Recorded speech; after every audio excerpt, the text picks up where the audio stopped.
नहीं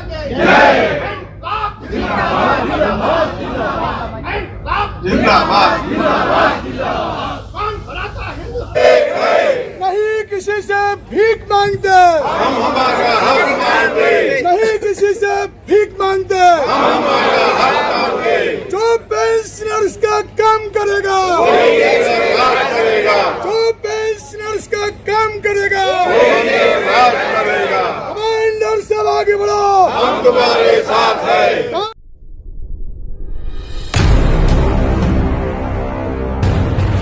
अपना वचन निभाओ। लगातार धरने का तीसरा दिन है। आपको बता दें, एक दिन रामलीला मैदान, दूसरा दिन यहाँ जंतर मंतर, तो आज फिर से यहाँ पर तीसरे दिन लगातार ये बैठे हुए हैं और बहुत सारे आश्वासन इनको मिल रहे हैं। बातचीत करेंगे अशोक से। लगातार आप बैठे हुए हैं, उस दिन भी आपने रैली की, आज भी जो है यहाँ पर बैठे हुए, क्या लगता है क्या ये बैठने का सिलसिला ऐसे लगातार चलता रहेगा?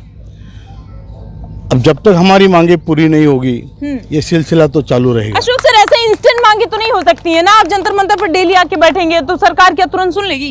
क्यों नहीं सुनेगी सरकार? हमारी सरकार है, भारत देश की सरकार है। आपकी सरकार तो 10 साल से है सर। हाँ तो है, तो हमारी मांगे तो पूरी करेगी सरकार। 7 साल हो गया है, 10 साल से सरकार है, 2-3 साल से आप लोग लगातार उनके आगे पीछे हैं। वो तो करना पड़ता है, आंदोलन है, लड़ाई है। लड़ाई में ये नहीं देखा जाता कितने दिन चलती है, जीतना है फाइनली। मतलब जीतेंगे तो ये तो समझ में आ रहा है। क्या इतने सारे लोग हैं, आप बहुत सारे आंकड़े पेश कर रहे थे, आपके लोग कह रहे थे 200-250 लोग जो है वो मतलब उनकी डेथ भी हो जा रही है, बहुत सारे लोग हैं। तो ये कब तक, क्या उनको जो जिंदा थे, जिन्होंने संघर्ष किया, वो ईपीएस के लिए से लड़ते रहेंगे और ये उम्मीद में लड़ते रहेंगे कि हम मर जाएंगे? एक्चुअली आप मुझे, मैं लड़ाई करने वाले हम लोग हैं, आप हमें नहीं पूछे ये सवाल, आप श्रम मंत्री जी को पूछे कि ये लोग क्यों लड़ रहे हैं, कितने दिन लड़ रहे हैं, ये कितने दिन तक चलेगा, ये आप उनको पूछिए। हमारे माननीय आदरणीय श्रम मंत्री जी को पूछिए कि ये लड़ाई कब तक ऐसे रहेगी, बूढ़े लोग कब तक लड़ते रहेंगे, कब तक सड़क पे घूमते रहेंगे। अभी हमारे रोजाना 200 लोगों की मृत्यु होती है। तो ये सब आप श्रम मंत्री को बताइए, वही बता सकते हैं लड़ाई कितने दिन चलेगी। सर 3 दिन से लगातार बैठे हैं, क्या कड़ी अभी वही की वही है कि एक और कुछ जुड़ी, कुछ आगे पीछे हुआ? नहीं, देखिए अभी आज हम मिलके आए हैं आदरणीय रक्षा मंत्री राजनाथ सिंह जी से। आज मिलकर आए हैं आप? अभी थोड़ी देर पहले मिलके आए हैं, तो उन्होंने हमारी पूरी बात सुनी। उन्होंने ये भी बोला कि मैंने आपका प्रोग्राम टीवी पे देखा है, thanks to you media people, कि उन्होंने वहाँ तक हमारी बात पहुँची है। उन्होंने देखा है कि कैसे लोग एक पैर न होते हुए भी हमारे भाई यहाँ पे आए हुए हैं, वो फुटेज उन्होंने देखा है। उन्होंने कहा कि आपकी कोई डेलीगेशन श्रम मंत्री को मिले, तो हमने बोला सर नहीं, हमें तो कोई बुलाता नहीं है। तो फिर वो बोले कि मैं श्रम मंत्री से खुद बात करूंगा और आपको आपके डेलीगेशन को बुलाने के लिए कहूंगा, आप आमरण अनशन ना करें। तो ये उनकी अपनी एक सोच थी, हमारे प्रति एक प्रकार का प्रेम था, आदर था। तो हमने उनसे बात करके हम वापिस आए हैं। तो क्या अब आमरण अनशन के लिए आप नहीं बैठेंगे क्या?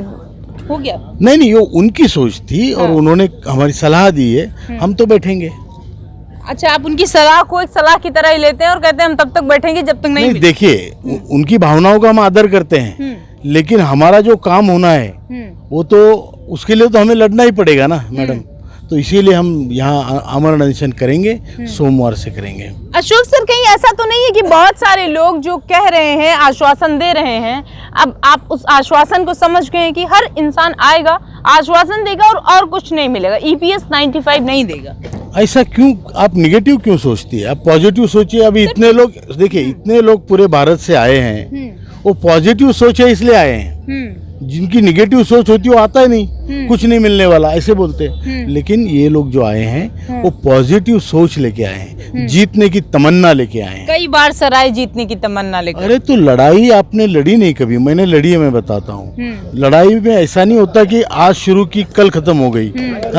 आपने अभी यूक्रेन रशिया की लड़ाई है, हमास की इजराइल की लड़ाई है, वो क्या 2 दिन में खत्म हुई? नहीं हुई ना। लड़ाई है, ये सामाजिक लड़ाई है। और आप लोग जानते हैं अच्छी तरह से मोना जी कि हम लोग जो है वृद्ध है, असहाय है, हमारे पास ताकत नहीं है, हम तोड़ फोड़ नहीं कर सकते। तो इसीलिए हम लोग हमारी शांतता की लड़ाई है। हमारी भावनाएं सरकार तक पहुंचाने के लिए आप भी हमारे साथ हैं। मीडिया का तो हम बहुत बहुत धन्यवाद करते हैं। आप है, रंजन जी है, काफ़ी लोगों ने, मनोज जी है, बहुत अच्छा कवरेज हमको दिया है। ये बहुत बड़ी बात है और आज भी कल भी आप हमारी आवाज़ बनिए और सरकार के कानों तक वो आवाज़ पहुंचाइए, क्योंकि हम लोग बूढ़े हैं, असहाय है और आप हमारे नए पीढ़ी के लोग हमें आगे का रास्ता दिखाएंगे और हम सरकार भी हमारी बात सुनेगी। देखिए, कोई भी सरकार अंधी और बहरी होती है, कोई भी सरकार हो, और वहाँ तक आवाज़ पहुँचाने का काम आपका है एज ए सोशल रिस्पॉन्सिबिलिटी। मैं चाहता हूँ कि आप ये सोशल रिस्पॉन्सिबिलिटी सब लोग लें और हमारी आवाज़ वहाँ तक पहुँचाए। और मैं जानता हूँ कि जब हमारे आदरणीय प्रधानमंत्री जी ने 2 बार हमें आश्वासन दिया है, आश्वासित किया है, तो मोदी है तो मुमकिन है, क्यों नहीं है, बिल्कुल होना चाहिए। अच्छा अशोक सर, फिर इस बीच में क्या प्रधानमंत्री से मिलने का कोई इरादा है क्या? फिर से आप मिलेंगे? अब हमारा तो इरादा है, उनका इरादा है कि नहीं मालूम नहीं। अगर वो मिलना चाहते हैं तो हम तो भैया तैयार बैठे हैं। तैयार बैठे हैं मिलने के लिए? बिल्कुल, क्यों नहीं। प्रधानमंत्री जी लगातार मन की बात करते हैं, तो आपको नहीं लगता कि जितने लोग हैं EPS 95 वाले हैं बेसिकली, इनके मन की बात नहीं हो पा रही है? नहीं, हम तो चाहते हैं कि आदरणीय प्रधानमंत्री जी उनके मन की बात में हमारे मन की बात भी शामिल करें।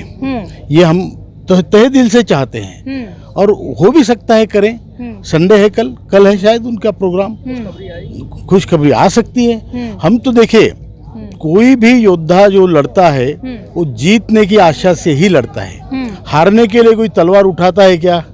नहीं उठाता है। तो हम भी जीतने के लिए लड़ रहे हैं और हम लड़ाई का अंत हमसे नहीं उनसे होगा।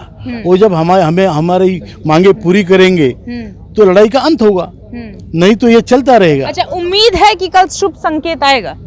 अरे हमें तो आज ही की उम्मीद है, कल नहीं, आज ही की उम्मीद है। मोना जी, उम्मीद पे दुनिया चलती है, आशा पर दुनिया चलती है। हम आशावादी है, हम पॉजिटिव माइंडेड लोग हैं। इस देश को बनाने में हमारा योगदान रहा है और उस योगदान को की जानकारी आदरणीय प्रधानमंत्री जी को भी है। ये उन्हीं के लोग हैं।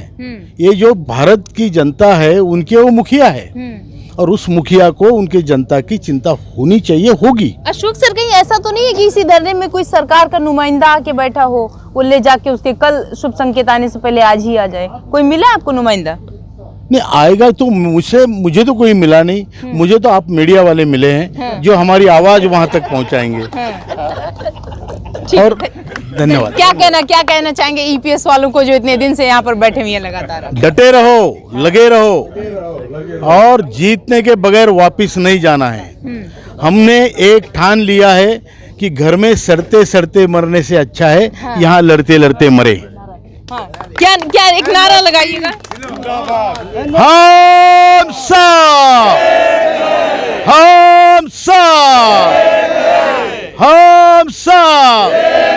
हम आपको बता दें EPS 95 के लिए लगातार ये अशोक सर जैसे बहुत सारे लोग जो हैं वो लगातार लड़ रहे हैं और कह रहे हैं कि हम सब एक हैं, आगे बढ़ेंगे। इनका कहना है कि सरकार हमेशा मन की बात सुनती है, तो अब की बार देखने की बात ये होगी क्या सरकार जो हमारे भी मन की बात सुनेगी, क्योंकि बहुत सारी उम्मीद है और बहुत सारी उम्मीदों को लेकर हम आए हुए हैं। कहते हैं दुनिया जो है वो उम्मीदों पर ही कायम है, तो इनकी भी उम्मीद है सरकार से। अब देखने की बात ये होगी कि इनके लिए खुशखबरी कब आती है और कब तक ये यहाँ पर बैठे रहते हैं।